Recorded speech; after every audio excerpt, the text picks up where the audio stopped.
What's up mga guys? Ang gagawin ko ngayon ay magagawa ko ng charity box kasi wala akong magawa. Ay iba-vlog ko to guys para sa inyo guys. Wala kasi akong magawa kaya gagawa ako ng isang charity box. Ipapakita ko sa inyo ang mga gamit. Pero bago yan, mag-i-intro muna ako mga guys. Kaya let's go na guys.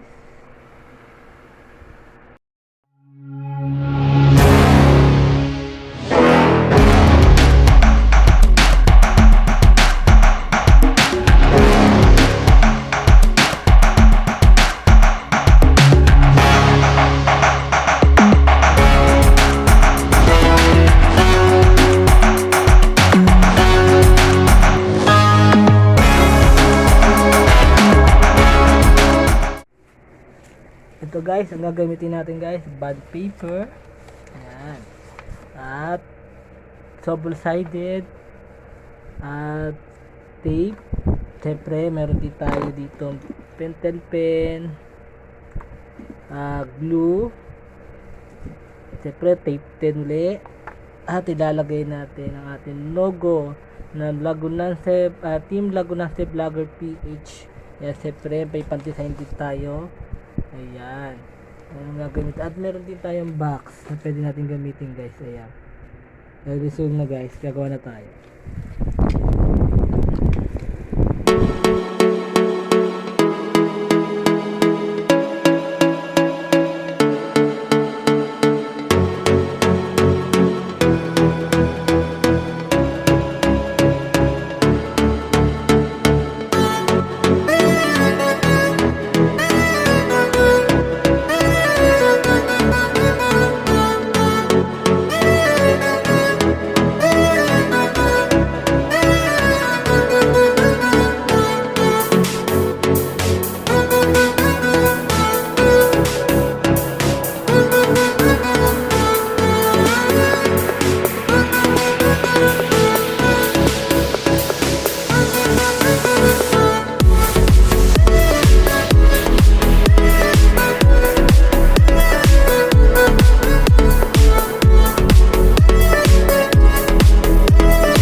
ganda pa guys. Natapos ko na siya gagawin charity box. Ayan. Hindi siya may logo at may design na. Simple lang yan guys. Simple lang. Tapos ganda guys. Hindi siya at meron siya lagayan. Ayan na. Tapos na kailangan. Ayan guys. Ayan. Tapos ko na siya guys. Ayan. Charity box na siya. Ang aming logo, Team Lagunante Vlogger PH. At i-follow nyo po yan guys. Ayun lang guys. Natapos ko na rin ang aking ginawa ng charity box. At ako nga pala si KD Guatayunigo sa Facebook ko. At i-follow nyo ko at sa YouTube channel ko, Kuya KD Vlog. Subscribe niyo po ako. Ayun lang guys. Bye bye po. I love you. Bye.